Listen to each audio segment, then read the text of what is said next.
3 weeks after the diagnosis, my brother arrived at the hospital with a stack of papers. He looked at the doctor, the nurses, and every relative in the hallway. He said, "Mom trusts only me now. Sign off on care, transfers, treatment plans, all go through me. Do not let my sister's emotions destabilize her." I did not argue in public. Half an hour earlier I had slid my hand into Mom's old coat lining. There was a folded scrap of paper with her handwriting. It said one line only. "Little fool, do not trust your brother." I recorded audio on my phone. It is in the shoe box. Mom sat in the wheelchair smiling at him like she had deleted me from the room. "My name is Zhu Xiaoman.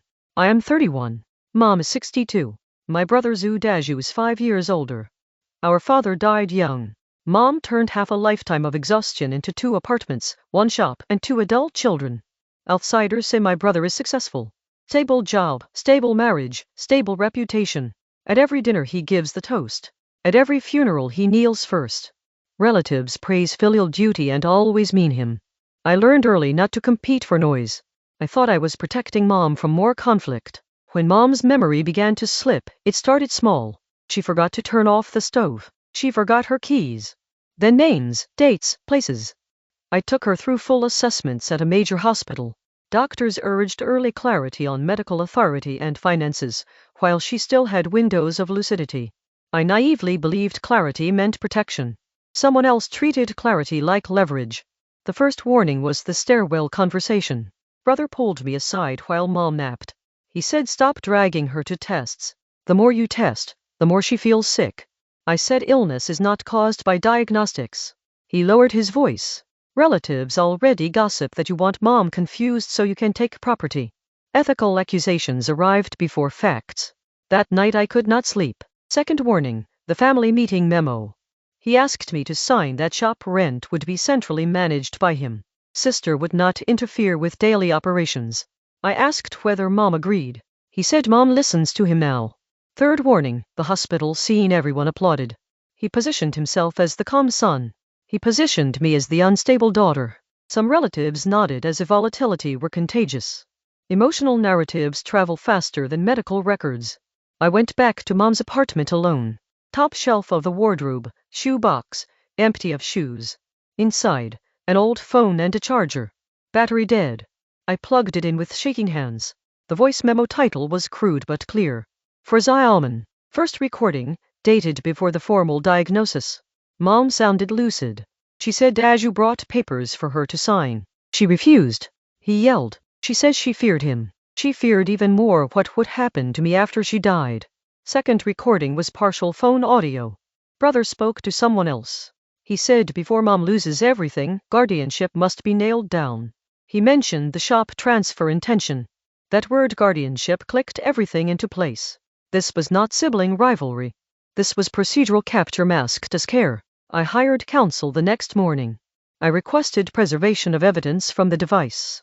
I pulled prior medical notes showing intermittent capacity, not a cartoon version of zero agency. Capacity is not all or nothing. Capacity can fluctuate. Confusion does not automatically crown a spokesperson. Family harmony is not a substitute for informed consent. We initiated contact with community mediators and hospital ethics liaison. The goal was not theatrical revenge. The goal was to prevent irreversible signatures while Mom still had islands of clarity. Relatives called me cold. They said I escalated private pain into public procedure. I replied with one question. If Mom wrote that note while afraid, whose peace were we protecting by staying polite? Mediation was ugly in the ordinary way reality is ugly. No slow motion confrontation. Just folders, timestamps, transcripts, and shifting chairs. When the recording chain entered the record, Brother's anger looked like panic. Panic that cleverness cannot outrun traceability. Mother had a brief lucid window weeks later. Short, fragile, enough to clarify prior consistent wishes documented through multiple channels. She held my hand. She said she did not want her children to become enemies. I told her I did not want enemies either. I wanted boundaries visible enough that love does not depend on secrecy. Legal outcomes belong in filings, not in storytelling. But the emotional outcome belongs to whoever still shows up without controlling the pen. Afterward I still visited Mom weekly. Meals, walks, sunlight, medications. The chores did not change. What changed was my refusal to confuse devotion with endorsement. Care can be tender and still lawful. Care can be exhausting and still accountable. If you are listening and someone tells you elder care is purely emotional, remember, emotions are real. Paperwork is where abuse hides when love becomes a slogan. When mom smiled at brother in that hospital hallway, maybe she recognized him. Maybe fear wore the mask of affection. Either way, recognition is not authorization. And a daughter who stays calm is not automatically the villain. Sometimes she is the only person still asking what mom would have wanted, when mom can no longer argue for herself. That question is not cold. That question is loyalty with spine. That night after mediation, I walked along the river near the hospital. Wind hit my face like an honest slap. I thought about the scrap of paper in the coat lining. Ink fading, corners soft from sweat and fear. It was not dramatic poetry. It was a mother trying to leave a trail out of a locked room. My job was not to win a family debate. My job was to hand her back the keys while she still had moments to speak. If you ever find yourself holding two truths, anger and duty, choose documentation first.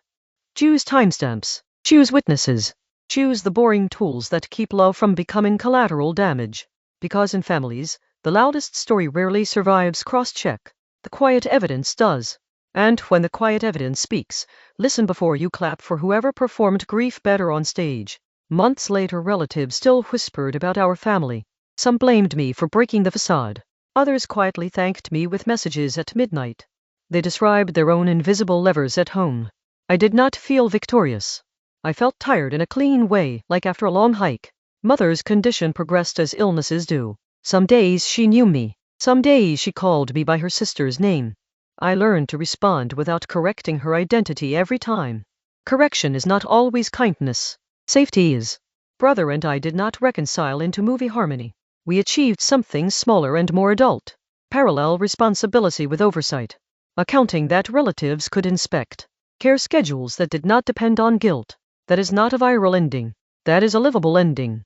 If you take one lesson from my timeline, take this. When someone says trust family and avoid paperwork, ask what paperwork they are avoiding. When someone says do not upset the elder, ask who benefits from silence. Love without logistics becomes superstition. Duty without verification becomes costume. Mother taught me that finally, not through speeches, but through a scrap of paper hidden like a flare. Her handwriting shook, but her intention did not. That intention is what I carried out of the hospital hallway. Not triumph. Not bitterness. A promise that her fear would not become my lifelong consent to be a race.